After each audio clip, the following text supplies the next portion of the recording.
मुझे पर्सनली लगता है कि सीबीएसई वाले एफपीएस को देखकर पेपर बना रहे हैं। फंसना पक्का सीरीज का ऑरा ही अलग।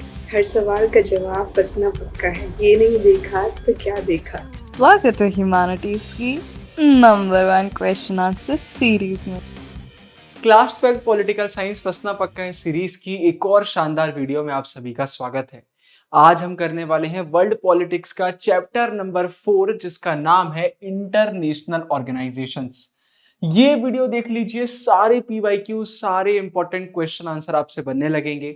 बाजू में एनसीईआरटी खोलकर बैठ जाइए, आपको लगेगा कि पूरा चैप्टर आपने कर लिया है। इन शॉर्ट इस वीडियो के बाद और कोई वीडियो देखने की जरूरत ही नहीं पड़ेगी। पिछले 4 सालों का रिकॉर्ड है, ज्यादातर क्वेश्चन बोर्ड एग्जाम में हमारी फंसना पक्का है सीरीज से ही आते हैं। और बोर्ड एग्जाम में मैं सिर्फ सीबीएसई की बात नहीं कर रहा हूं, आप किसी भी बोर्ड से हो, अगर आप एनसीईआरटी फॉलो करते हैं तो ये वीडियो आपके लिए। बिना किसी टाइम वेस्ट करे सीधा इस वीडियो को चालू करते हैं। क्वेश्चन नंबर 1 के साथ बहुत प्यारी इंपॉर्टेंट लाइन निकल कर आती है, the United Nations was not created to take humanity to heaven. हमें स्वर्ग में ले जाने के लिए नहीं बनाया गया United Nations, but to save it from hell. इसे हेल बनने से रोकना है भाई, इसे हेवन नहीं बनाना है लेकिन हेल बनने से रोकना है। तो इस स्टेटमेंट को हमें सही एग्जांपल्स देकर सपोर्ट करना है। 2024 में क्वेश्चन पूछा गया है। इसी क्वेश्चन को घुमा के भी पूछा जा सकता है कि आज के समय में इंटरनेशनल ऑर्गेनाइजेशंस की हमें जरूरत क्या है। किसी भी तरीके से पूछा जा सकता है कि भाई बताइए यूएन क्यों इंपॉर्टेंट है, उसके एडवांटेजेस बताइए। तो आपको ये आंसर लिखना पड़ेगा, घुमा फिरा के कैसा भी क्वेश्चन आ जाए। जो लेटेस्ट क्वेश्चंस हैं उनको देखो, यहाँ पर हमने लिख भी दिया है 2024, बाकी सारी पीवाईक्यूज हैं। चलो इसके अब हम आंसर को देखते हैं कि भाई ऐसा क्या है यूनाइटेड नेशंस का जो उसे इतना इंपॉर्टेंट बनाता है। पहला पॉइंट निकल कर आता है कि हम ये नहीं बोल रहे कि यूएन हमारा परफेक्ट है, वो इम्परफेक्ट हो सकता है, लेकिन इसके बिना दुनिया बहुत खतरे में हो जाएगी। पूरी दुनिया में कॉन्फ्लिक्ट होने की चांसेस बढ़ जाएंगी, कॉन्फ्लिक्ट के साथ साथ डिसऑर्डर आने की चांसेस है सीधे सीधे। ये बहुत वाइटल एक इंपॉर्टेंट रोल प्ले करता है पीस और कोऑपरेशन प्रमोट करने में। किसके बीच में? जो अलग अलग कंट्रीज हैं उनके बीच में। फिर दूसरा पॉइंट निकल कर आता है कि भाई इंटरनेशनल ऑर्गेनाइजेशंस जैसे कि यूएन हमारा हो गया, ये कंट्रीज के जितने भी डिस्प्यूट्स हैं उन्हें पीसफुली रिजॉल्व करने में मदद करता है। वरना क्या होगा, अगर लोग कोऑपरेट नहीं करेंगे, कोई ऐसा ऑर्गेनाइजेशन नहीं होगा तो लड़ाई झगड़े होंगे, छोटी छोटी बातों पर लड़ाई होंगी। लेकिन भाई अगर इंटरनेशनल ऑर्गेनाइजेशन है तो उन लोग चीजों को थोड़ा सा पीसफुली रिजॉल्व करने की कोशिश करते हैं, क्योंकि एक प्लेटफॉर्म प्रोवाइड करते हैं जहां पर आप नेगोशिएट कर सकते हो, डिस्कशन कर सकते हो और थोड़ा सा अंडरस्टैंडिंग डेवलप हो जाती है। फिर यूएन कोई सुपर स्टेट नहीं है। ऐसा नहीं है कि एक बहुत बड़ा यूएसएसआर की तरह कोई स्टेट है जो बहुत सारे कंट्री को कंट्रोल कर रहा है, ऐसा कुछ भी नहीं है। ये एक ऑर्गेनाइजेशन है जिसे कंट्रीज ने मिलकर बनाया है, ठीक है। तो ये सारे जितने भी प्रॉब्लम्स हैं उन्हें सुनता है, आंसर करने की कोशिश करता है, लेकिन साथ में उनकी सोवरेनिटी, जो वो इंडिपेंडेंट हैं, उसकी वो इज्जत भी करता है। किसी पर भी अपना रूल इंपोज करने की कोशिश नहीं करता है। तो कोई भी प्रॉब्लम है उसे हम कलेक्टिवली कैसे देख सकते हैं, उसमें यूएन का बहुत बड़ा रोल है। फिर बहुत सारे ग्लोबल चैलेंजेस हैं भाई, जैसे डिसीजेस, क्लाइमेट, यहाँ पर कोई एक कंट्री कुछ नहीं कर सकती। कोविड आया, कोई एक कंट्री कुछ नहीं कर सकती, तो यहाँ पर कोऑपरेट करने की जरूरत है। तो वहां पर भी इंटरनेशनल ऑर्गेनाइजेशन का बहुत बड़ा रोल रहता है। इन लोग कोऑपरेशन में मदद करते हैं, नॉलेज वगैरह शेयर करना है, कैसे एक्शन लेना है साथ में मिलकर, वहां इंटरनेशनल ऑर्गेनाइजेशन का एक बहुत बड़ा रोल निकल के आता है। फिर ये नेशन के बीच में ना ट्रस्ट बिल्ड करने का काम करता है। भाई सीधी बात है, जब रूल्स रहेंगे, एक मैकेनिज्म रहेगा जिसको देखकर आप काम कर रहे होगे, तो फिर सबको थोड़ा सा एक दूसरे पर ट्रस्ट हो जाता है कि जो भी चीज हो रही है उसका कॉस्ट डिस्ट्रीब्यूशन क्या होगा, बेनिफिट कैसे डिस्ट्रीब्यूट होगा। तो रूल्स एंड रेगुलेशन ये बना देता है, तो फिर लड़ाइयां कम होती हैं, ठीक है। फिर याद रखिए कि भाई पूरा वर्ल्ड अब इंटरडिपेंडेंट हो गया है। आप देखते होंगे हम एक दूसरे पर डिपेंडेंट हैं, और आज के समय में यूएस जैसे कुछ ऐसे कंट्री हैं जो बहुत पावरफुल हैं। हमने द एंड ऑफ बाइपोलैरिटी में देखा कि अब ये अकेला सुपर पावर हमारे सामने हमें देखने को मिलता है। तो भाई यूएस जैसी पावर है, तो यहाँ पर यूएन एक ऐसा प्लेटफॉर्म प्रोवाइड करता है जहां पर हम ग्लोबल डिस्कशन कर सकते हैं। अगर यूएस कुछ भी ऐसी हरकत करने की कोशिश करता है जो सही नहीं है, तो हम उस पर कंट्रोल करने की कोशिश कर सकते हैं ना। तो यूनिलेटरल जितने भी एक्शन, एक तरफ से एक्शन आ रहे हैं, उनको हम देख पाते हैं। और साथ में भाई एक बहुत इंपॉर्टेंट चीज है, आज के समय की हम बात करते हैं अगर, तो भाई अगर ग्लोबल इंटरकनेक्टेडनेस है तो उसको इग्नोर नहीं किया जा सकता। और अब तो टेक्नोलॉजी भी इतनी बढ़ती जा रही है कि डिपेंडेंसी बढ़ती चली जाएगी। तो यूएन का रोल तो बहुत इंपॉर्टेंट आ रहा है। तो अगर ये क्वेश्चन 6 मार्क्स में आता है तो ये 6 पॉइंट्स आपको लिखना है और आपके मार्क्स नहीं कटेंगे। अगला क्वेश्चन है, state with the help of any two examples the strength of the United Nations. चलिए देखते हैं। पहला आता है, भाई वॉर की बात हो, पीस की बात हो, यूएन बहुत मैटर करता है। फिर भाई हर किसी के लिए बेटर लिविंग कंडीशन बनाने की कोशिश करता है, सबको साथ में लाता है, कोऑपरेट करने का काम करता है। फिर अगर कोई भी कंटेंशियस इशू, मतलब कोई भी ऐसा इशू जिससे कॉन्फ्लिक्ट हो सकता है, प्रॉब्लम क्रिएट हो सकती है, उनके पीसफुल सोल्यूशन फाइंड करने में भी यूएन मदद करता है। इसका बहुत बड़ा रोल है। तो कोई भी 2 पॉइंट लिख सकते हैं आप 2 मार्क्स में, आपको 2 मार्क्स मिल जाएंगे। फिर नीचे और एग्जांपल देख लेते हैं, एक्स्ट्रा एडिशन भी कर दिया है कि एग्जांपल्स देख लेते हैं। क्वेश्चन में पूछा गया है, सबसे पहले अगर आप एनसीईआरटी अच्छे से पढ़ेंगे तो वहां एक कार्टून आता है स्टार्टिंग में ही। तो इजराइल और लेबनान के बीच में जो कॉन्फ्लिक्ट चल रहा था, उसमें भी बीच में कौन आया था, रेजोल्यूशन किसने पास करा था, यूएन ने करा था। बहुत अच्छा काम तो नहीं करा था, बट रोल अपना प्ले किया था। फिर यूएन की जैसे हेल्थ एजेंसीज हैं, उन्होंने कोविड पेंडेमिक में भी हमारी मदद करी। अब आप बोलोगे भैया सेकंड पॉइंट तो एनसीईआरटी में नहीं है। कुछ क्वेश्चन ऐसे आते हैं जहां पर हमें हल्का सा अपना दिमाग यूज करना पड़ता है, हमने सब कुछ पढ़ा हुआ है। तो ये 2 एग्जाम्पल आते हैं, तो अगर एग्जाम्पल पूछे गए तो आप 2 एग्जाम्पल भी लिख देंगे, ऊपर का भी ऐड कर देंगे। तो 4 में आए तो 4 में, 2 में आए तो 2 में आप कर सकते हैं। हम आंसर लेकर आते हैं जहां पर हम सब कुछ प्रोवाइड करते हैं। अच्छा भाई, यूएन का लोगो क्या सिग्निफाई करता है? आपने देखा होगा इमेज एनसीईआरटी में साफ साफ दी हुई है, तो ये यूनाइटेड नेशंस का लोगो है। इसमें आप देखेंगे इस एम्बलम में एक वर्ल्ड मैप हमें देखने को मिलता है। ठीक है, वर्ल्ड मैप है, ऑलिव ब्रांचेस हमें देखने को मिलती हैं इसके आजू बाजू। ये क्या सिग्निफाई करती हैं? World peace. ये क्वेश्चन ज्यादा से ज्यादा 2 मार्क्स में आएगा, तो वर्ल्ड पीस ये सिग्निफाई करती है। इसके बाद अगला क्वेश्चन फिर यूएन रिलेटेड है कि अब हमें या तो यूएन पे एक शॉर्ट नोट लिखना है, या हमें बताना है यूएन कैसे फॉर्म हुआ, या फिर यूएन कैसे इवॉल्व हुआ। मतलब यूएन की स्टार्टिंग फेज की हम बात कर रहे हैं। यूएनओ, बहुत सारे बच्चों का एग्जाम में दिमाग घूम जाता है कि यूएनओ क्या आ गया, यूनाइटेड नेशंस ऑर्गेनाइजेशन, यूएन की ही हम बात कर रहे हैं। तो चलिए देखते हैं कि यूएन की शुरुआत कैसे हुई। तो ये एमसीक्यू में भी आ सकता है, याद रखिएगा। पहली वर्ल्ड वॉर कब से कब तक हुई? 1914 से लेकर 1918 तक वर्ल्ड वॉर 1 हुई। तो वर्ल्ड वॉर 1 के बाद भाई क्या फॉर्म करा गया? League of Nations. ये भी एक इंटरनेशनल ऑर्गेनाइजेशन था जिसका सिर्फ एक एम था कि अब फ्यूचर में वर्ल्ड वॉर नहीं होना चाहिए। लेकिन 1939 से 1945 के बीच हमें क्या देखने को मिल गई? World war 2। एक मकसद था, वो भी पूरा नहीं हुआ, तो इसके सक्सेसर के रूप में हमें क्या देखने को मिला? United Nations. Just world war 2 के बाद 1945 में इसे बनाया गया। 51 कंट्रीज ने यूएन चार्टर साइन करा। यूएन चार्टर मतलब आप सीधे बोल सकते हैं कंट्री का जैसे कॉन्स्टिट्यूशन होता है ना, वैसे यूएन चार्टर है, जहां पर बहुत सारी चीजें लिखी हुई हैं। यूएन कैसे काम करेगा, क्या ऑर्गेनाइजेशन यूएन के अंदर रहेंगे, सारी गाइडलाइंस हैं। और ये यूएन चार्टर इतना शानदार है कि आज के समय में भी अगर पीस रिलेटेड, कोऑपरेशन रिलेटेड कोई भी एग्रीमेंट होता है तो यूएन चार्टर को देखकर ही वो करा जाता है, क्योंकि यूएन चार्टर एक बहुत ही शानदार चीज है, इसे बहुत अच्छे से बनाया गया है। ये याद रखिएगा। इन्वायरमेंट वाले चैप्टर में देखना, हम इसके बारे में थोड़ा बहुत और बात करेंगे। फिर यूएन का मेन एम तो यही है, इंटरनेशनल कॉन्फ्लिक्ट को हमें प्रिवेंट करना है और पीस और कोऑपरेशन को इंकरेज करना है। ये इसका एक मेन पॉइंट निकल कर आता है, यूएन का मेन काम ही यही है। अच्छा, ये साथ में ये भी बोलता है कि सोशल और इकोनॉमिक डेवलपमेंट भी होना चाहिए, क्योंकि अगर आप थोड़ा सा कॉमन सेंस यूज करेंगे तो वो नेशन जहां पर सोशल और इकोनॉमिक डेवलपमेंट नहीं है, वहीं पर कॉन्फ्लिक्ट वगैरह ज्यादा होते हैं। सीधी बात है, एक रोटी है, 2 लोग बहुत भूखे हैं, वो आपस में लड़ेंगे, एक दूसरे को मारेंगे, रोटी छीनेंगे, लेकिन दोनों खुश हैं, कोई दिक्कत नहीं है, आधी आधी बांट लेंगे। तो आपका जैसा सोशल डेवलपमेंट हुआ है, इकोनॉमिक डेवलपमेंट हुआ है, उससे बहुत डिपेंड करता है कि आप बिहेव कैसे करेंगे, एक सोसाइटी कैसे बिहेव करेगी। यूएन में आज के समय कितने मेंबर हैं? 193 मेंबर्स हैं। याद रखिए, एमसीक्यूज में भी ये क्वेश्चन आते हैं। यूएन चार्टर 51 कंट्रीज ने किया, इससे पहले क्या था, इसके बाद क्या आया, और ये सब एमसीक्यू में आता है। अच्छा, अब जनरल असेंबली की बात करते हैं। 2 बहुत इंपॉर्टेंट है। जनरल असेंबली ऐसे समझिए, जितने भी यूएन के मेंबर हैं, 193 मेंबर हमें जनरल असेंबली में भी देखने को मिलेंगे। जैसे लोकसभा टाइप आप समझ लीजिए, एक असेंबली है पूरी। अच्छा, हर एक मेंबर का कितना वोट रहता है? 1 वोट। 193 अगर मेंबर है तो सबके 1-1 वोट यहां पर रहेंगे। ये जनरल असेंबली है।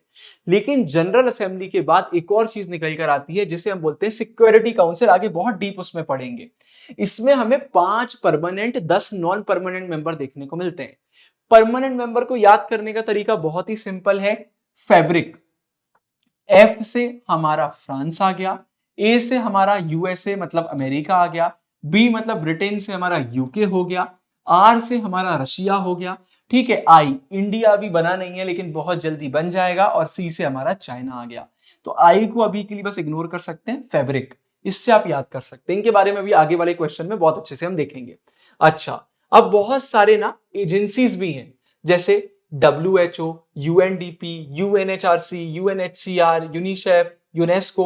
एक बहुत बड़ा आपको अभी होमवर्क दे रहा हूं, वीडियो को पॉज करके कमेंट्स में इनके फुल फॉर्म बताओ। इनके फुल फॉर्म अगर आपने बता दिए तो मान जाऊंगा कि चैप्टर आपने अच्छे से पढ़ा हुआ है, क्योंकि बच्चे कंफ्यूज हो जाते हैं। तो फुल फॉर्म बताना, एग्जाम में भी हो सकता है, एमसीक्यू में आ जाए, सीयूटी में आ जाता है।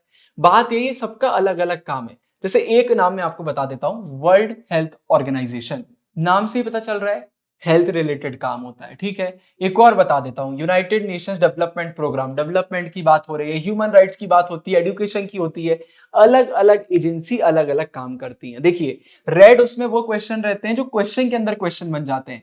तो 4 एजेंसी का नाम बताइए, तो आप ऐसे लिख कर नहीं आ सकते, पूरा नाम आपको लिखना पड़ेगा, तो कमेंट्स में आप बताइए। और प्लीज वीडियो अभी तक देख रहे हैं तो वीडियो को लाइक भी कर दीजिए, और कमेंट तो करिएगा। आप कमेंट करते हैं, यूट्यूब समझ जाता है वीडियो में दम है, वीडियो को आगे पुश करता है।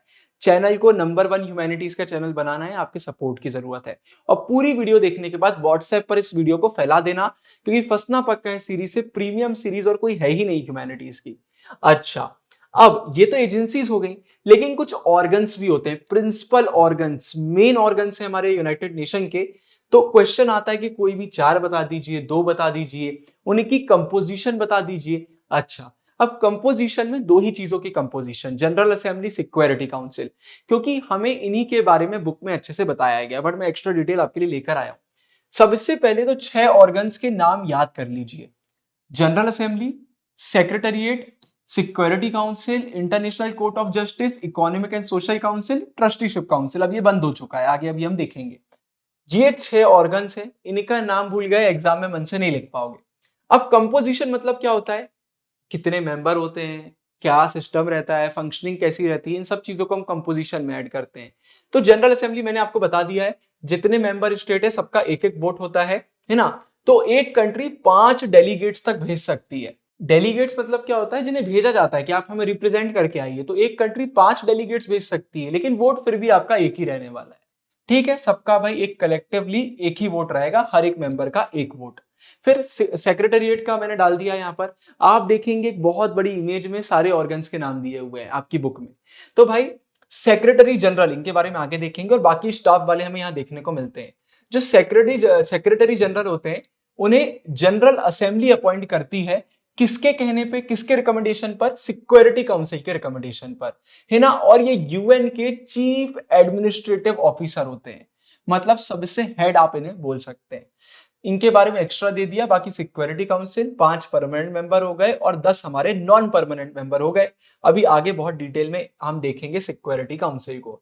वही क्वेश्चन आ गया जो ऊपर मैंने बताया, सबसे ज्यादा विजिबल फिगर कौन होते हैं यूएन के, या इस समय की, अभी की बात करते हैं तो अभी के सेक्रेटरी जनरल कौन है, याद रखिए। तो जो यूएन के चीफ रिप्रेजेंटेटिव होते हैं, जो सबसे ज्यादा हमें देखने को मिलते हैं, वो होते हैं सेक्रेटरी जनरल। अभी जो हमारे करंट के सेक्रेटरी जनरल है, उनका नाम है एंटोनियो गटर्स, नाम याद कर लीजिए, एंटोनियो गटर्स। ये 9th नंबर के सेक्रेटरी जनरल ये बने हुए हैं, है ना। कब बने थे ये, 1 जनवरी 2017 को बने थे, और अभी भी यही है। अच्छा, ये पहले पोर्टुगल के पीएम भी रह चुके हैं 95 से 2002 तक, और UN high commissioner for refugees भी रह चुके हैं 2005 से 2015 तक। तो 2 मार्क्स में आता है, तो ये दोनों पॉइंट आप ऐड कर सकते हैं। वैसे एमसीक्यूज में ये क्वेश्चन ज्यादा आता है, बट मैंने आपके लिए ऐड कर दिया क्योंकि आ जाता है। जितने क्वेश्चन है सारे इंपॉर्टेंट है, कोई भी आलसी में स्किप मत करना, और एक्सप्लेनेशन भी सुनना। Explain any 2 functions of the International Labour Organisation. अब यार ये एक ऐसा क्वेश्चन है जो एनसीईआरटी का नहीं है, ये एडिट टॉपिक का है। एडिट टॉपिक बोर्ड एग्जाम में नहीं आते हैं, साफ साफ सिलेबस में लिखा हुआ है, सीबीएसई के सिलेबस में तो बिल्कुल पीडीएफ में लिखा हुआ है, लेकिन ये क्वेश्चन आ गया था तो इसलिए डाल दिया। बाकी मेरी आप सभी लोग से रिक्वेस्ट है, एडिट टॉपिक से क्वेश्चन नहीं आते हैं।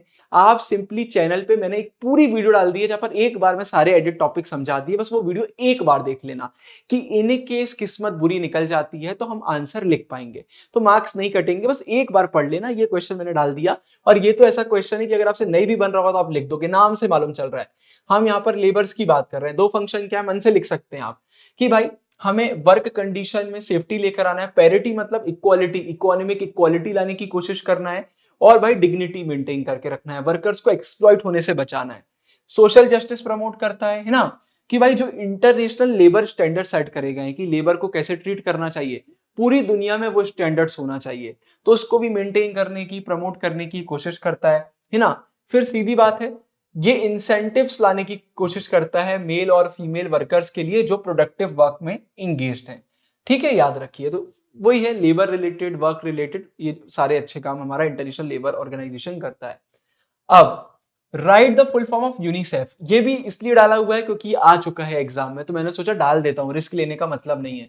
दो फंक्शन बताइए, या फिर इसी को घुमा फिरा के पूछा जा सकता है। सबसे पहले फुल फॉर्म आपसे बनना चाहिए, और ये दोनों आंसर ऐसे जो फुल फॉर्म आपसे बन रहा है तो आंसर आप अपने आप लिख दोगे। United Nations International Children's Emergency Fund, नाम से पता चल रहा है इमरजेंसी फंड बनाता है बच्चों के लिए, उनके डेवलपमेंट के लिए दुनिया भर में काम करता है क्योंकि इंटरनेशनल है, और भाई हेल्प करता है, इंकरेज करता है जिससे बच्चों की जिंदगी अच्छी हो सके, उनकी हेल्थ वगैरह अच्छी रह सके, इसे प्रमोट करने का काम करता है पूरे दुनिया भर में। तो सिंपल सा आंसर है। In recent years, there have been demands for reform of the UN. Elaborate. कई बार डायरेक्टली एनसीईआरटी की लाइन उठकर आ जाती है, कई बार थोड़ा सा उसको घुमा दिया जाता है। Describe the two basic reforms of the UN, घुमा के पूछा जा सकता है। अब यहां पर बहुत सारे बच्चे कंफ्यूज होते हैं, इसलिए मैं डायरेक्टली प्रीमियम नोट्स लेकर आया हूं। ये नोट्स आप हमारी वेबसाइट से ले सकते हैं, सबसे शानदार नोट्स हैं, history, political science, geography, psychology और इकोनॉमिक्स के आपको मिल जाएंगे। चलो अब इसको हम समझते हैं बहुत अच्छे से, ये बहुत ज्यादा इंपॉर्टेंट है। ठीक है, तो जैसा कि मैंने कहा इस क्वेश्चन में बच्चे बहुत कंफ्यूज होते हैं, उसके पीछे रीजन इतना है, रिफॉर्म पढ़ के सर घूम जाता है। लेकिन टेंशन मत लीजिए, याद रखिए कि यूएन में जब भी हम रिफॉर्म्स की बात करते हैं तो मेनली दो टॉपिक्स को हम टच करते हैं। समझाता हूं। Reforms of the UN after the cold war, cold war खत्म हुआ, लोग बोलने लग गए कि अब यूएन पुराना हो गया है, रिफॉर्म्स की जरूरत है। ठीक है, बहुत डिमांड आने लगी, लेकिन किसी को यह नहीं पता था कि भाई रिफॉर्म आखिर करना कैसे। तो मेनली यहां पर दो काइंड्स ऑफ रिफॉर्म की बात करी जाती है, हम दो काइंड की बात करते हैं। पहला है कि ऑर्गेनाइजेशन का जो स्ट्रक्चर है और जिस तरीके से काम करता है, इसका जो प्रोसीजर है, इन दोनों चीज में हमें रिफॉर्म लेकर आना है, ये हमारा पहला आता है। और इसके बाद दूसरा आता है review of the issues that fall with in the jurisdiction of the UN. Jurisdiction मतलब क्या होता है, जहां पर यूएन के राइट्स है कि वो कोई फैसला ले सकता है। मान के चलिए इंडिया में अगर कोई क्राइम करता है तो उसका फैसला कौन लेगा, इंडिया का कोर्ट। कोई और कंट्री का कोर्ट उसमें फैसला नहीं ले सकता अगर वो इंडिया की प्रॉब्लम है, क्योंकि उसमें ज्यूरिसडिक्शन हमारा आता है। ऐसे यूएन हर जगह कुछ भी नहीं कर सकता, कुछ चीजों में कंट्रोल है, कुछ चीजों में नहीं है। तो यहां पर भी रिफॉर्म लाने की जरूरत है कि क्या कंट्रोल में है, क्या नहीं है, कहां वो फैसला सुना सकता है, कहां वो नहीं सुना सकता। तो ये है। अच्छा, अब यहां पर सबका ये कहना है कि भाई दोनों चीजों में हमें देखना पड़ेगा, दोनों चीजों में रिफॉर्म आना चाहिए। लेकिन बात ये है, किसी को ये नहीं पता कि रिफॉर्म क्या आना चाहिए, बातें तो हो रही है। तो अब एक एक करके दोनों टॉपिक को हम टच करते हैं। अगर हम स्ट्रक्चर्स एंड प्रोसीजर्स की बात करते हैं तो सबसे पहले तो यहां सिक्योरिटी काउंसिल की फंक्शनिंग की बात करी जाती है। सीधे सीधे बोला जाता है कि परमानेंट और नॉन परमानेंट मेंबर को बढ़ाना चाहिए, लिमिटेड नंबर्स नहीं होना चाहिए। इससे ये होगा कि आज के समय की दुनिया की जो रियलिटी है, जो कंटेम्प्ररी वर्ल्ड रियलिटीज हैं, वो और अच्छे से रिफ्लेक्ट हो पाएंगी। और सीधे सीधे बोला गया है कि अगर मेंबरशिप वगैरह आप इंक्रीज कर रहे हैं तो एशिया, अफ्रीका, साउथ अमेरिका से ज्यादा करिए, जहां पर अंडर डेवलप्ड, डेवलपिंग नेशन ज्यादा हैं, उनको ज्यादा मौका मिलना चाहिए। लेकिन अगर हम यूएस की बात करते हैं और बाकी वेस्टर्न कंट्रीज की बात करते हैं तो उन्हें इन चीजों से इतना मतलब नहीं है, क्योंकि यूएस तो पहली परमानेंट मेंबर है। इनका कहना है कि जो बजटरी प्रोसीजर है और जो यूएन का एडमिनिस्ट्रेशन है, जिस तरीके से वो काम वगैरह करता है, इसमें चेंज आना चाहिए। तो इनका थोड़ा सा अलग कहना है। तो याद रखिएगा, एग्जाम में अगर आता है तो ये 4 मार्क्स 6 मार्क्स सब में आ सकता है। अब ये मत बोलना भैया हमारे वेटेज में तो इसका इतना ही वेटेज है, मैं सारे बोर्ड्स वालों को दिमाग में रखकर बताता हूं। फिर भाई अगर हम बात करते हैं ज्यूरिसडिक्शन की, तो कुछ कंट्रीज, कुछ एक्सपर्ट्स का कहना है कि सिक्योरिटी और पीस के मिशन में यूएन का एक बड़ा रोल होना चाहिए। लेकिन भाई कुछ का ये कहना है कि नहीं, कोई बड़ा रोल वगैरह नहीं होना चाहिए, यूएन को सिर्फ डेवलपमेंट और ह्यूमैनिटेरियन वर्क पर फोकस करना चाहिए, मतलब health, education, environment, human rights etcetera, सिर्फ इन पर फोकस करना चाहिए, बाकी चीजों पर फोकस नहीं करना चाहिए। तो ये दो तरीके की रिफॉर्म की हम बात करते हैं। अब जितने मार्क्स का क्वेश्चन आएगा उतना बड़ा आंसर हम लिखेंगे, आगे अभी आपको और क्लैरिटी मिलेगी। फिर अगला एक और इंपॉर्टेंट क्वेश्चन आता है, 2024 में भी आया है, 2025 में ही आया है। ये चैप्टर से आते ही है क्वेश्चन, बहुत हर चैप्टर से क्वेश्चन आते हैं, लेकिन इससे कुछ क्वेश्चन है जो बार बार आते हैं। Describe any 4 changes that occurred in world politics after the end of cold war.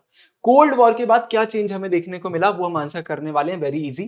पहला आता है यूएसएसआर का खात्मा हो गया, यूएस हमारा स्ट्रॉन्गेस्ट पावर बनकर आ गया, और साथ में रशिया जो यूएसएसआर का सक्सेसर है और यूएस अब ये कोऑपरेट करने लग गए हैं। पहले जैसे कोल्ड वॉर वाला सीन नहीं है कि यूएसएसआर और यूएसए की बहुत दुश्मनी चल रही है। चाइना बहुत तेजी से ग्रो कर रहा है, बड़ी पावर बन रहा है, साथ में हमारा इंडिया भी बहुत तेजी से ग्रो कर रहा है। फिर भाई अगर हम एशिया की इकोनॉमीज की बात करते हैं तो वो अनप्रेसिडेंटेड ऐसी रेट पर इंक्रीज हो रही है जैसा पहले हमें कभी देखने को नहीं मिला। आपको नोटिस करना पड़ेगा, ये बहुत तेजी से ग्रोथ हमें देखने को मिल रही है। बहुत सारी नई कंट्रीज है जिन्होंने यूएन को ज्वाइन कर लिया है, 193 है आज के समय में। कैसे है भाई, यूएसएसआर टूट गया, बहुत सारी कंट्रीज कॉलोनीज थी, है ना, बहुत सारे कम्युनिस्ट स्टेट्स थे, जैसे दिया हुआ है communist states in eastern Europe, बाद में चेंज हुए, हमने शॉक थेरेपी वगैरह के बारे में पढ़ा हुआ है। तो जब इनको आजादी मिली या फिर इनके ऑर्गेनाइजेशन वगैरह टूट गए तो उसके बाद अब ये सब यूएन का पार्ट बन रहे हैं। जैसे जैसे इनको अपने अपने सोवरेन राइट्स मिलते गए, इन्होंने बोला भाई यूएन को अब ज्वाइन करना चाहिए। तो ये 4 पॉइंट आप लिख सकते हैं। फिर 5th एक और पॉइंट लिख देते हैं हम, अगर एक्स्ट्रा पॉइंट की बात करते हैं तो, कि भाई बहुत सारे अब नए चैलेंजेस आ गए हैं। नए चैलेंजेस क्या है, जेनोसाइड आ गया है, डेलिबरेटली किसी को मारना मास लेवल पे, है ना, सिविल वॉर हो गया, एथनिक कॉन्फ्लिक्ट हो गया, श्रीलंका का एग्जांपल हमने देखा हुआ है, टेररिज्म, न्यूक्लियर प्रोलिफरेशन मतलब क्या होता है, डिस्ट्रीब्यूशन वगैरह करना, तो उसको भी रोकना, ऐसा ना हो कि पूरी दुनिया के पास ही न्यूक्लियर वेपन हो जाए, क्लाइमेट चेंज है, एनवायरमेंटल प्रॉब्लम है, एपिडेमिक्स है, तो ये एक एक्स्ट्रा पॉइंट आ जाता है। 4 मार्क्स का क्वेश्चन आएगा, 4 आपसे पूछे जाएंगे, तो आपको सिर्फ 4 ही लिखना है। अच्छा, अब जैसा कि मैंने कहा था हम सिक्योरिटी काउंसिल की फिर से बात करेंगे, तो भाई सिक्योरिटी काउंसिल में इक्विटेबल रिप्रेजेंटेशन नहीं है। इस चीज को बताइए और बताइए कि यूएन को क्यों रिफॉर्म करना चाहिए। या फिर इस क्वेश्चन को घुमाकर भी पूछा जा सकता है कि भाई 1992 में जनरल असेंबली ने जो रेजोल्यूशन अडॉप्ट किया था वहां पर कौन सी 3 मेन कंप्लेंट निकल कर आई, या फिर कौन सी 2 कंप्लेंट निकल कर आई, ये भी आपसे बनना चाहिए। Very very important question. Year याद रखो, 1992 में जो जनरल असेंबली है उसका एक रेजोल्यूशन आया था, इन्होंने देखा था कि यार क्या प्रॉब्लम चल रही है यूएन में, तो 3 मेन कंप्लेंट्स निकल कर आई थी। ये आपको एज इट इज एग्जाम में लिखना पड़ेगा। पहली कंप्लेंट आती है कि ये कंटेम्पररी पॉलिटिकल रियलिटीज, आज के समय के पॉलिटिक्स को ये रिफ्लेक्ट नहीं करता है, क्योंकि ये वर्ल्ड वॉर 2 के बाद बनाया गया था। उस समय कोल्ड वॉर चल रही थी, कोल्ड वॉर वगैरह सब खत्म हो गई है।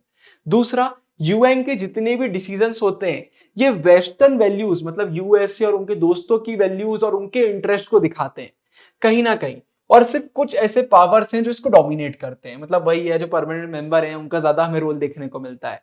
And it lacks equitable representation, यहाँ इक्वालिटी देखने को नहीं मिलती है।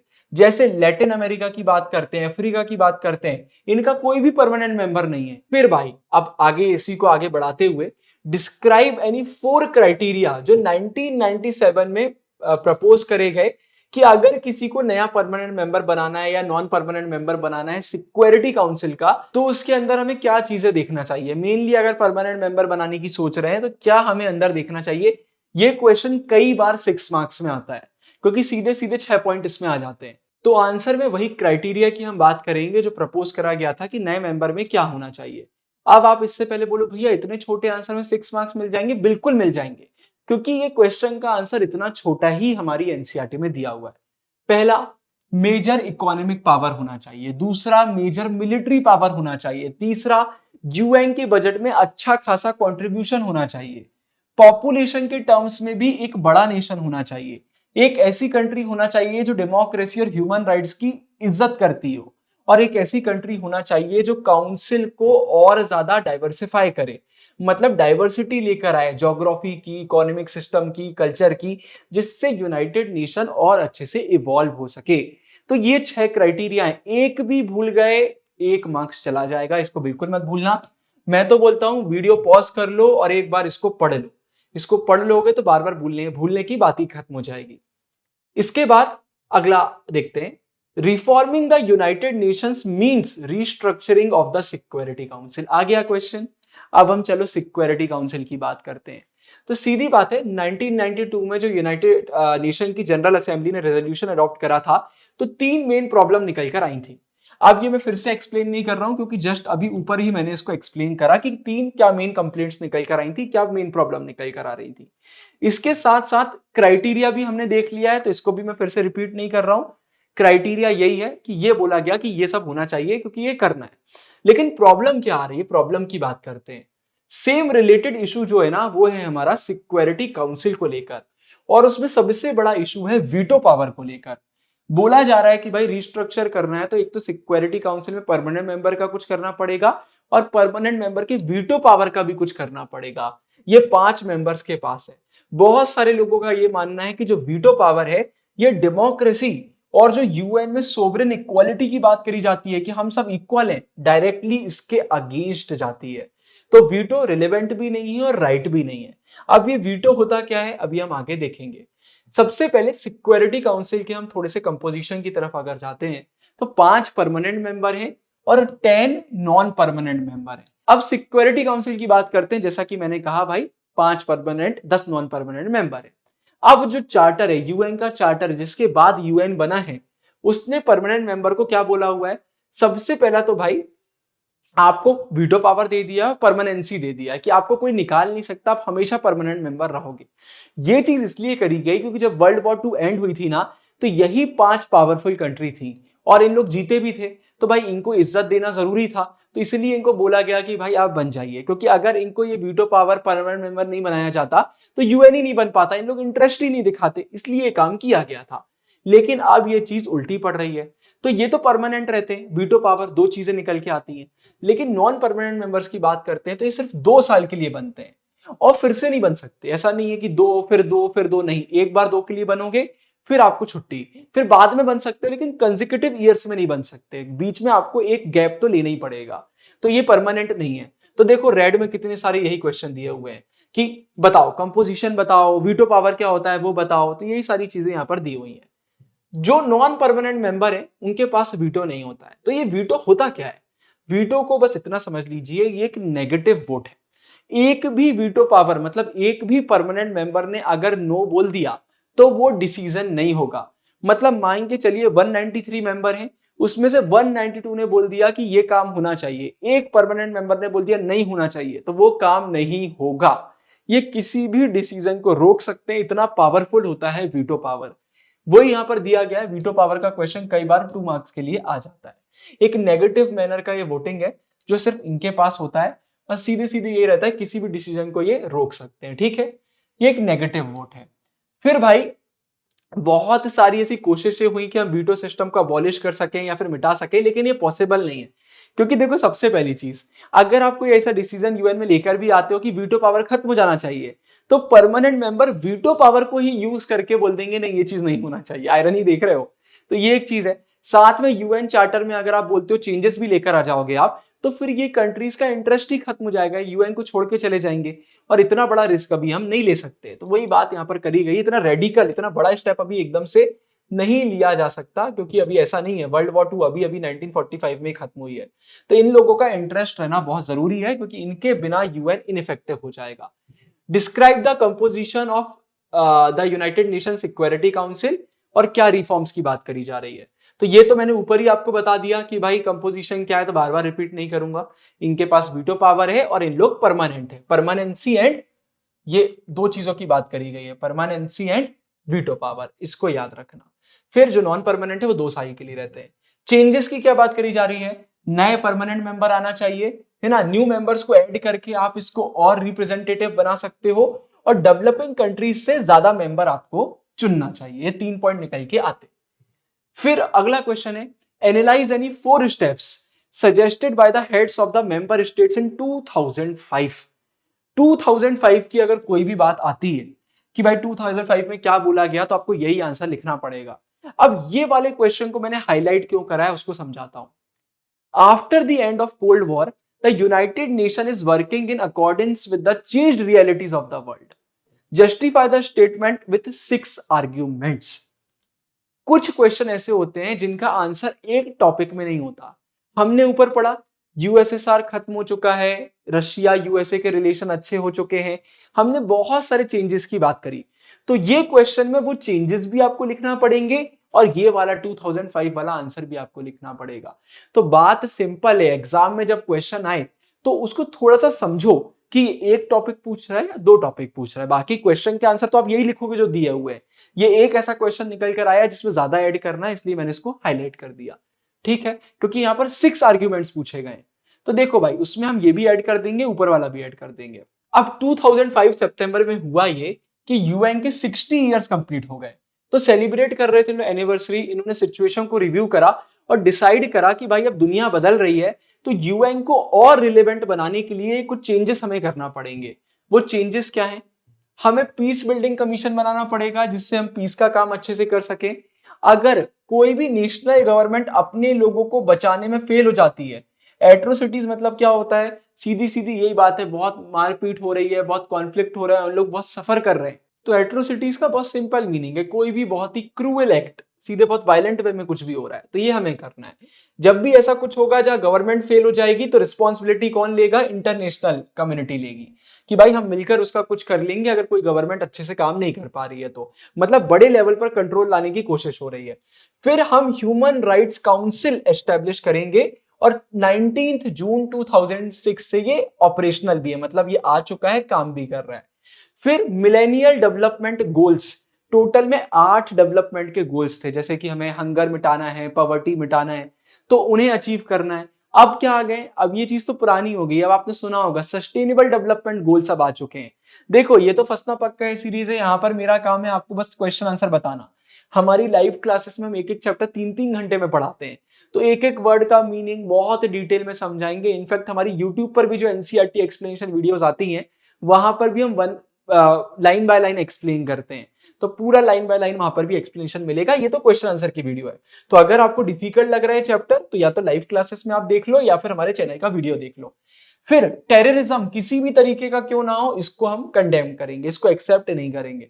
डेमोक्रेसी फंड बनाना है जिससे डेमोक्रेसी के लिए हम काम कर सकें, एस्टेब्लिश कर सकें, जहां पर नहीं है उसके लिए पैसा लगता है। और ट्रस्टीशिप काउंसिल को वाइंड अप करना है। क्या हुआ, बहुत सारी कंट्री ऐसी थी जो आजाद तो हो गई लेकिन उसमें इतनी उनमें कैपेबिलिटी नहीं थी कि वो कंट्री रन कर पाए, तो उन्हें हम ट्रस्ट टेरिटरी बोलते थे। तो यूएन ने बोला कि जब तक आप डेवलप नहीं होते हो आपको हम संभाल लेंगे। लेकिन देखते देखते वो सब डेवलप हो गई, उन सब ने अपना खुद संभाल लिया, वो सोवरेन हो गई, तो इसका कोई काम नहीं बचा, वो ट्रस्ट टेरिटरी सब खत्म हो गई, तो इसको वाइंड अप कर दिया गया, खत्म कर दिया गया। अच्छा, यूएन को इंडिस्पेंसिबल ऑर्गेनाइजेशन क्या बनाता है? इंडिस्पेंसिबल का मतलब होता है एक्सट्रीमली इंपॉर्टेंट, जिसके बिना हम कुछ भी नहीं सोच सकते, ये बहुत इंपॉर्टेंट है। तो यूएन भाई पीस के लिए काम करता है, बहुत इंपॉर्टेंट है, वॉर्स रोकता है, कॉन्फ्लिक्ट रोकता है, कोऑपरेशन वगैरह प्रमोट करता है पूरे वर्ल्ड में, है ना। परफेक्ट नहीं है लेकिन बहुत जरूरी है, आज की दुनिया कनेक्टेड है, तो यूएन के बिना तो अच्छे से काम करना एक बहुत मुश्किल चीज है। और 4th नंबर पर वही ग्लोबल इंटरडिपेंडेंसी बढ़ गई, हमने स्टार्टिंग में भी पढ़ा, टेक्नोलॉजी भी बहुत तेजी से बढ़ रही है, तो यूएन का रोल तो बढ़ता जाएगा। तो कुछ क्वेश्चन में ना सेम पॉइंट बार बार रिपीट होते हैं। अच्छा, इंडिया ने क्यों सपोर्ट करा है कि भाई यूएन चेंज होना चाहिए? चलिए देखते हैं, और इंडिया भी इसका मेंबर बन सकता है नहीं बन सकता वो भी हम देख लेंगे। तो भाई इंडिया का सीधा कहना है कि रिवाइटलाइज्ड, मतलब एक न्यू एनर्जी के साथ अगर यूएन सामने आएगा और स्ट्रेंथ के साथ आएगा तो बहुत जरूरी है नई दुनिया के साथ, है ना, तो यूएन और इंपॉर्टेंट हो जाएगा। इंडिया का कहना है भाई जब भी डेवलपमेंट की कोऑपरेशन की बात आती है नेशंस के बीच में तो वहां यूएन का और स्ट्रॉन्गर रोल होना चाहिए, क्योंकि ग्लोबल पीस और सिक्योरिटी के लिए डेवलपमेंट बहुत जरूरी है, ये इंडिया का मानना है। फिर इंडिया को मेन प्रॉब्लम सिक्योरिटी काउंसिल के कंपोजिशन से कि ये चेंज ही नहीं हुआ है भाई, आपको मेंबरशिप इंक्रीज करना चाहिए, दुनिया बहुत बड़ी है। इंडिया का कहना है कि ये जो नेचर है ना काउंसिल का, रिप्रेजेंटेटिव नेचर, जैसे इसमें मेंबर्स हैं, ये वीक कर रहा है यूएन को, तो मेंबर वगैरह बढ़ना चाहिए और थोड़ा सा इक्वालिटी आना चाहिए। और सीधी बात है, इंडिया का बोलना है कि अगर आप सिक्योरिटी काउंसिल को एक्सपेंड करोगे, बढ़ाओगे, तो पूरी दुनिया का और ज्यादा ही आपको सपोर्ट मिलेगा। तो कोई टेंशन वाली बात नहीं है। अच्छा, एक इंपॉर्टेंट लाइन आती है, सीयूटी में तो आई जाती है, 1965 में सिक्योरिटी काउंसिल के मेंबर बढ़ाए गए थे। पहले इसमें सिर्फ 11 मेंबर होते थे, अब 15 होते हैं। लेकिन बात वही है, परमानेंट मेंबर पहले भी 5 थे और आज भी 5 हैं। सिर्फ नॉन परमानेंट मेंबर को बढ़ा दिया गया है। अच्छा, इंडिया का यह भी कहना है भाई, जो डेवलपिंग कंट्रीज हैं उनका डिसीजन मेकिंग में बड़ा रोल होना चाहिए, क्योंकि दुनिया में डेवलपिंग कंट्रीज बहुत है, उनका रोल ज्यादा होना चाहिए, है ना। और परमानेंट नॉन परमानेंट सीट्स दोनों बढ़ना चाहिए, इससे इंक्लूसिव होगा, ऐसा लगेगा सबको इंक्लूड कर रहे हैं और बैलेंस्ड भी हो जाएगा। अच्छा, क्या इंडिया भी बन सकता है मेंबर? इंडिया क्यों बनना चाहता है? कोई भी आर्ग्यूमेंट दीजिए कि इंडिया परमानेंट मेंबर क्यों बन सकता है। वेरी सिंपल, क्राइटेरिया आया था परमानेंट नॉन परमानेंट मेंबर का, उसमें इंडिया एकदम खड़ा उतरता है। वर्ल्ड में सबसे ज्यादा पॉपुलेशन इंडिया की है, सबसे बड़ा डेमोक्रेटिक नेशन इंडिया है। यूएन के हर एक इनिशिएटिव में हमने एक्टिवली पार्टिसिपेट करा है। हम यूएन के पीस कीपिंग, जितने भी शांति आने के लिए जितने भी एफर्ट्स करता है यूएन, उसमें इंडिया का रोल रहता है। पीस कीपिंग फोर्स वगैरह में भी इंडिया मदद करता है। साथ में इंडिया की इकोनॉमिक स्ट्रेंथ बहुत तेजी से बढ़ रही है, तो परमानेंट सीट हमें मिलना ही चाहिए। और यूएन के बजट में भी इंडिया बहुत कंट्रीब्यूट करता है। एक और क्वेश्चन, एक छोटा सा टेबल दिया हुआ है, उसमें दिया हुआ है कि इंडिया कौन सी रैंक में आता है यूएन में कंट्रीब्यूशन में। जल्दी से कमेंट में बताओ, मुझे मालूम चल जाएगा कि आपने एक्सप्लेनेशन वीडियो या लाइव क्लासेस देखी या नहीं देखी है। और किसी लाइव क्लास वाले बच्चे ने गलत बताया, बहुत पिटेगा मुझसे, क्योंकि मैंने बहुत अच्छे से समझाया था ये आपको। इसके बाद भाई, परमानेंट मेंबरशिप ना एक सिंबॉलिक इंपॉर्टेंस भी लेकर आती है। अगर आप परमानेंट मेंबर बन जाते हो, पूरी दुनिया में आपका दबदबा हो जाता है, एक इन्फ्लुएंस हो जाता है। आप पॉलिसीज को, फॉरेन पॉलिसी, ग्लोबल इन्फ्लुएंस को अपने हिसाब से देख सकते हो। तो इंडिया को ये चीज पता है, इसलिए इंडिया भी परमानेंट मेंबर बनना चाहता है और इंडिया को बनना भी चाहिए। तो फिर इंडिया बन क्यों नहीं पा रहा है? यही अगला क्वेश्चन आता है कि इंडिया को बनने से रोक कौन सी ताकतें रही हैं। तो देखिए भाई, इंडिया तो बनना चाहता है, लेकिन बहुत सारी कंट्रीज को इससे प्रॉब्लम है। पहला पॉइंट निकल कर आता है, कुछ कंट्रीज को डाउट है कि भाई इंडिया के पास न्यूक्लियर वेपन है, तो ये चीज सही नहीं है, इंडिया को मेंबर नहीं बना सकते परमानेंट। कुछ का कहना है पाकिस्तान के साथ इंडिया के लफड़े चलते हैं, तो परमानेंट मेंबर बन भी गया तो भी इतना इफेक्टिव नहीं रह पाएगा, तो नहीं बनाना चाहते वो।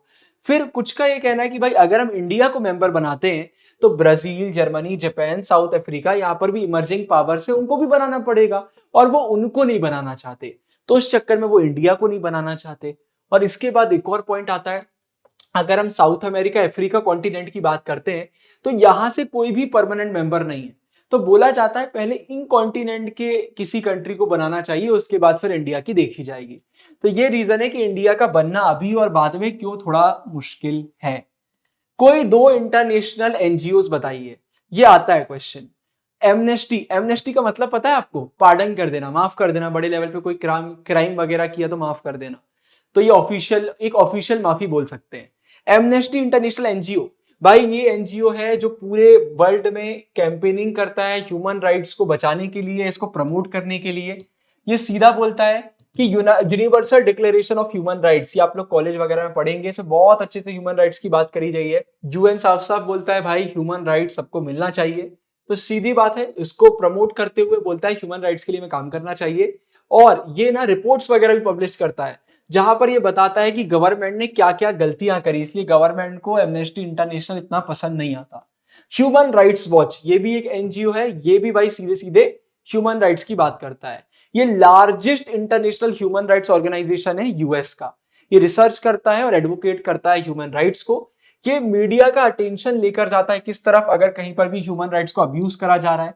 और इसने बहुत मदद करी भाई इंटरनेशनल कोलिजन वगैरह बनाने में, जिससे लैंडमाइंस वगैरह को बैन करा जा सके, और इंटरनेशनल क्रिमिनल कोड को एस्टेब्लिश करने में भी रोल रहा है हमारे ह्यूमन राइट्स वॉच का। ये इन मुद्दों के लिए सबको साथ में लेकर आया, इंटरनेशनल कोलिजन की यहां बात करी गई है। Can UN serve as a balance against US dominance, क्या यूएस की पावर को इजीली चेक करा जा सकता है? क्या यूएस के मुकाबले यूएन कुछ कर पाएगा? अक्सर 4-6 मार्क्स में क्वेश्चन आ जाता है। सबसे पहले भाई, जब से यूएसएसआर खत्म हुआ है, यूएसए हमारा अकेला सुपर पावर बचा हुआ है। मिलिट्री हो, इकोनॉमिक स्ट्रेंथ हो, बहुत ज्यादा है, कोई भी इग्नोर नहीं कर सकता। खास तौर पर इसके बाद एक और चीज याद रखिए कि अगर हम यूएन के अंदर की बात करते हैं तो यूएस का इंफ्लुएंस बहुत ज्यादा है। सबसे ज्यादा कंट्रीब्यूट कौन करता है बजट में? यूएसए करता है। यूएन का हेडक्वार्टर कहां पर है? यूएस की ही टेरिटरी में। इसके बाद अगर हम इनकी ब्यूरोक्रेसी में बात करते हैं, मतलब जितने भी वर्किंग वाले लोग ऑफिसर्स वगैरह हमें यूएन में देखने को मिलते हैं, उसमें भी बहुत सारे कहां के हैं यूएन में? यूएसए के ही है। तो यूएसए यहां पर भी बहुत देखने को मिल जाता है। फिर यूएस के पास वीटो पावर भी है। तो क्या करता है ये? कोई भी अगर इसके अगेंस्ट जाने की कोशिश करेगा उसे दबाने का काम करता है। यूएसए पूरी कोशिश करता है कि दुनिया इसके अलग ना हो पाए, इसलिए अपनी पावर को यूज करके कुछ लोगों को अपने साथ में रखता है। तो होता यह है कि कभी भी पूरी दुनिया यूएस के अगेंस्ट में नहीं जाती है, ठीक है। तो अपने एलाइज के, अपने दोस्तों के इंटरेस्ट में काम करता है, और अगर इनके अगेंस्ट में कुछ भी जा रहा है तो उनको रोकने का काम करता है। फिर वीटो पावर भी है ना, और सिक्योरिटी काउंसिल का मेंबर भी है, और इतना बड़ा इन्फ्लुएंस भी है। तो जो सेक्रेटरी जनरल बनते हैं यूएन के, उनको भी अपॉइंट करने में एक किसका बहुत बड़ा रोल होता है? यूएस का बहुत बड़ा रोल होता है। तो अगर क्वेश्चन आता है क्या यूएस की पावर को चेक करा जा सकता है, तो यही आंसर आप लिखेंगे। क्या यूएन बैलेंस बना सकता है? यही आंसर आप लिखेंगे। तो सीधे सीधे आप बोलोगे भाई यूएस बहुत पावरफुल है, तो उसकी पूरी, उसमें तो हम चेक नहीं कर सकते, पूरा बैलेंस तो नहीं बना सकते, यूएन इम्परफेक्ट है। लेकिन इसके बाद भी यूएस और बाकी कंट्रीज को अगर डिस्कशन के उसमें कोई लाभ आता है तो वो यूएन ही है। तो कॉन्फ्लिक्ट हो, ग्लोबल इश्यूज हो, अगर यूएसए कुछ भी ऐसा कर रहा है जो सही नहीं है, तो कम से कम यूएन है तो हम नेगोशिएट कर पाते हैं। एक प्लेटफॉर्म प्रोवाइड करता है जिससे हम यूएस की पॉलिसीज को चैलेंज भी कर सकते हैं और शेप भी कर सकते हैं। लड़ाई झगड़े से नहीं, डायलॉग करके, नेगोशिएशन करके, बातचीत करके हम चीजों को कर सकते हैं। तो क्या यूएन परफेक्ट है? नहीं, इम्परफेक्ट है, इम्परफेक्शन बहुत है, लेकिन उसके बाद भी बहुत ज्यादा एसेंशियल है। क्योंकि भाई ग्लोबल लेवल पर अगर कुछ भी हमको करना है, आजकल तो इंटरडिपेंडेंसी बहुत बढ़ गई है, टेक्नोलॉजी वगैरह बढ़ रही है, तो वहां पर अब बहुत ज्यादा इसकी जरूरत है, वरना यूएस तो अपनी मनमानी करने लगेगा। इसके बाद होमवर्क में मैं आपको 2 क्वेश्चन दे रहा हूं। पहला क्वेश्चन है, the UN is an imperfect body but without it the world would be verse of.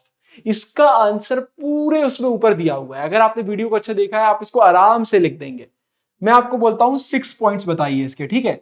आप इसका आंसर लिख के टेलीग्राम पर भी अपलोड कर सकते हैं, हमारे टेलीग्राम ऑन रहता है, तो फिर मैं चेक भी कर दूंगा आपका आंसर टाइम मिलेगा तो। फिर एक आपके लिए दे रहा हूं भाई, ये आप बताइए, आईएमएफ, वर्ल्ड बैंक, आईएईए और डब्ल्यूटीओ, इन पर आपको शॉर्ट नोट लिखना है। 2 मार्क्स का क्वेश्चन है, 2 मार्क्स ये, 2 मार्क्स ये, 2 मार्क्स ये, 2 मार्क्स ये। तो ये क्वेश्चन के आंसर भी मैं आपके लिए छोड़ रहा हूं, ग्रीन कलर के बॉक्सेस दिए हुए एनसीईआरटी में। और इसी के साथ हमारा ये वीडियो कंप्लीट होता है। बहुत ही इजी चैप्टर था।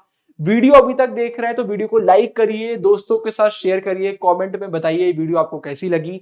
बहुत जल्दी ये सीरीज कंप्लीट हो जाएगी। फंसना पक्का है सीरीज सबसे प्रीमियम है। आप लाइव क्लासेस में एनरोल करना चाहते हैं, प्रीमियम नोट्स लेना चाहते हैं, आप वेबसाइट पर जा सकते हैं, एप्लीकेशन डाउनलोड कर सकते हैं, भर भर के फ्री मटेरियल भी वहीं आपको मिलेगा। टेलीग्राम में सबसे बड़ी कम्युनिटी है, उसको ज्वाइन कर लीजिए। नीचे व्हाट्सएप नंबर दिया हुआ है, आप कनेक्ट कर सकते हैं, कोई भी डाउट हो तो। इस वीडियो के लिए इतना ही, ढेर सारा प्यार। साइनिंग ऑफ, गुरु भैया।